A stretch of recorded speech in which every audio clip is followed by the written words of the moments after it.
నమస్కారం. మాగల్ఫ్ న్యూస్ కి స్వాగతం. ప్రతిరోజు 6 దేశాల తాజా వార్తలు మీకు అందించబడుతున్నాయి.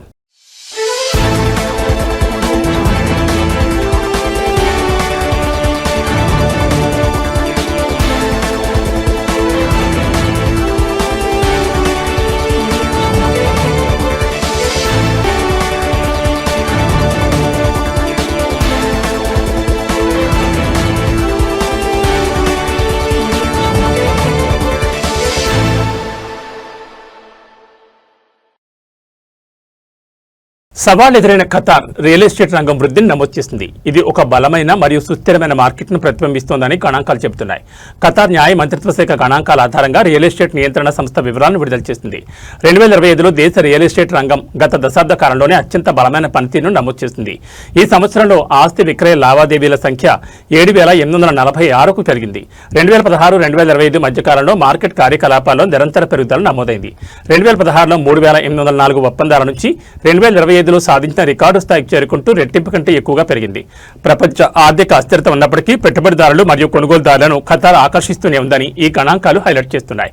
2020లో కరోనా మహమ్మారి కారణంగా ఏర్పడిన ఆర్థిక అనిశ్చితి ఉన్నప్పటికీ రియల్ ఎస్టేట్ లావాదేవీలు ఒక్కసారిగా పెరిగి 5,191కి చేరుకున్నాయి. 2021లో 5,164 లావాదేవీలతో మార్కెట్ తన ఊపును కొనసాగించింది. అయితే 2022లో లావాదేవీల స్థాయి 4,489కి పడిపోయింది.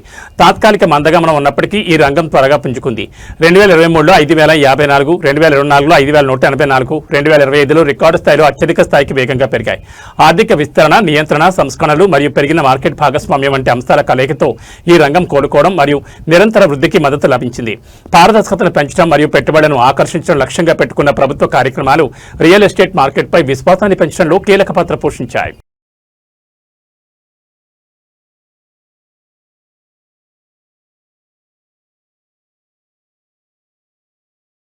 కువైట్లోని అబాసియాలో బుధవారం మధ్యాహ్నం ఒక నివాస భవనం పైనుంచి కింద పడి ఒక మలయాళీ విద్యార్థిని మరణించింది.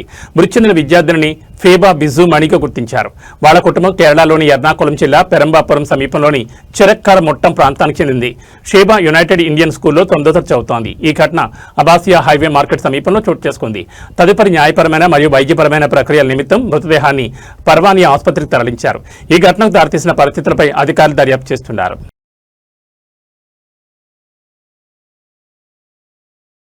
రోడ్డు మధ్యలో వాహనాలు నిలిపివేయడం ఎంత ప్రమాదకరమో మరోసారి దుబాయ్లో జరిగిన ఘోర ప్రమాదం స్పష్టం చేసింది. కార్మికులను తీసుకెళ్తున్న బస్సు మరియు ట్రక్కు ఢీకొన్న ఘటనలో ఒకరు మృతి చెందగా 19 మంది గాయపడ్డారు. ఈ ఘటన నేపథ్యంలో దుబాయ్ పోలీసులు వాహనదారులకు కీలక హెచ్చరికలు జారీ చేశారు. దుబాయ్ పోలీసులు తెలిపిన వివరాల ప్రకారం అల్ యలాయిస్ స్ట్రీట్లో Sheikh Zayed bin Hamdan bridge సమీపంలో ఎమిరేట్స్ రోడ్డు వైపు వెళ్తున్న కార్మికుల బస్సు సాంకేతిక లోపం కారణంగా అకస్మాత్తుగా రోడ్డు మధ్యలో ఆగిపోయింది. అదే సమయంలో వెనుక నుంచి వస్తున్న ట్రక్కు డ్రైవర్ అప్రమత్తంగా లేకపోవడం, సురక్షిత దూరం పాటించకపోవడంతో బస్సును బలంగా ఢీకొట్టింది. ఈ ప్రమాదంలో ఒకరు అక్కడికక్కడే మృతి చెందగా 19 మంది గాయపడ్డారు. గాయపడిన వారిలో 8 మంది పరిస్థితి విషమంగా ఉండగా 2కి మధ్యస్థ గాయాలు, మరో 9 మందికి స్వల్ప గాయాలు అయ్యాయి. క్షతగాత్రులను సమీప ఆసుపత్రులకు తరలించి చికిత్స అందిస్తున్నారు. దుబాయ్ ట్రాఫిక్ విభాగం డైరెక్టర్ బ్రిగేడియర్ చుమా సలేం బిన్ సుబైదాన్ మాట్లాడుతూ రోడ్డు మధ్యలో వాహనాలు ఆగిపోవడం లేదా నిలిపివేయడం తీవ్రమైన ప్రమాదాలకు ప్రధాన కారణమవుతుందన్నారు. ఇలాంటి ఘటనలు ప్రాణ నష్టంతో పాటు తీవ్ర గాయాలకు దారితీస్తున్నాయని పేర్కొన్నారు. వాహనం సాంకేతిక లోపం, ఇంధనం అయిపోవడం లేదా టైర్లు దెబ్బతినడం వంటి పరిస్థితుల్లో వాహనాన్ని వీలైనంత త్వరగా రోడ్డు పక్కకు తరలించాలని, సాధ్యం కాకపోతే వెంటనే పోలీసులకు సమాచారం ఇవ్వాలని సూచించారు. రోడ్డు మధ్యలో వాహనం నిలిపితే AED 1000 జరిమానాతో పాటు 6 బ్లాక్ పాయింట్లు విధిస్తామని దుబాయ్ పోలీసులు హెచ్చరించారు. అలాగే ట్రాఫిక్ ఆటంకం కలిగిస్తే AED 500 జరిమానా విధించబడుతుందని తెలిపారు. ప్రమాదం లేదా వాహనం బ్రేక్ డౌన్ జరిగినప్పుడు హజార్డ్ లైట్లు ఆన్ చేయడం, హెచ్చరిక ట్రయాంగిల్ ఏర్పాటు చేయడం, ప్రయాణికులను సురక్షిత ప్రదేశానికి తరలించడం మరియు వెంటనే పోలీసులను సంప్రదించడం తప్పనిసరని అధికారులు సూచించారు.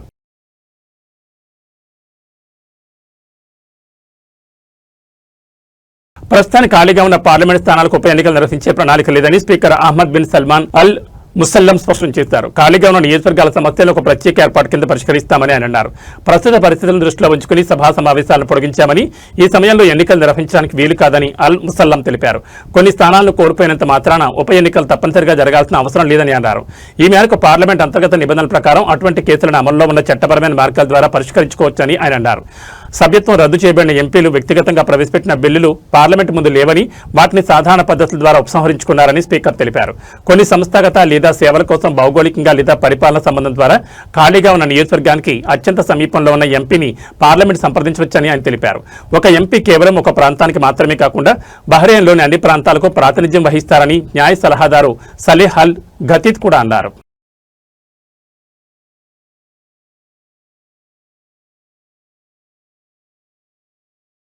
హజ్ చట్టాలు మరియు నిబంధనలు ఉల్లంఘించినందుకు 14 మంది సౌదీ పౌరులు మరియు 5 ప్రవాసులపై అంతర్గత వ్యవహారాల మంత్రిత్వ శాఖ శిక్షాత్మక చర్యలు తీసుకుంది.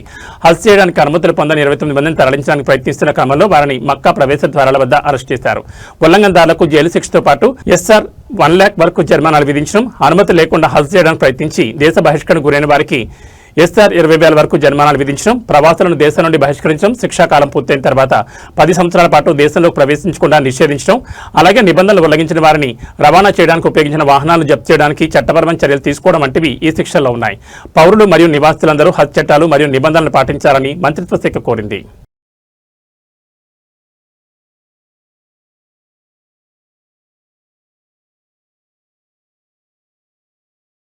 టర్కీ రాజధాని అంకారాలో ద్వైపాక్షిక సహకారంపై ఒమన్, టర్కీ చర్చలు జరిపాయి. ఈ సమావేశంలో ఒమన్ పక్షం తరపున విదేశాంగ మంత్రిత్వ శాఖ రాజకీయ వ్యవహారాల అండర్ సెక్రటరీ షేక్ ఖలీఫా అలీ అల్ హర్తి నాయకత్వం వహించగా, టర్కీ పక్షం తరపున విదేశాంగ ఉప మంత్రి మూసా కులాక్షికాయ నాయకత్వం వహించారు. ఈ సమావేశం సందర్భంగా ఇరు పక్షాలు రాజకీయ, దౌత్య, ఆర్థిక మరియు సాంస్కృతిక రంగాల్లో ద్వైపాక్షిక సహకారాన్ని అభివృద్ధి చేసే మార్గాలపై చర్చించాయి.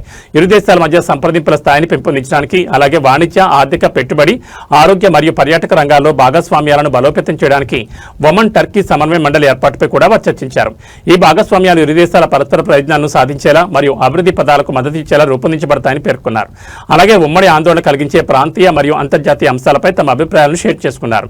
సంక్షోభాలను పరిష్కరించడానికి ప్రాంతీయ మరియు అంతర్జాతీయంగా ఉద్రిక్తతను తగ్గించడం కోసం చర్చలు, దౌత్య మార్గాల ద్వారా కృషి చేయడం ఒక్కటే మార్గమని ఇరుపక్షాలు అభిప్రాయపడ్డారు.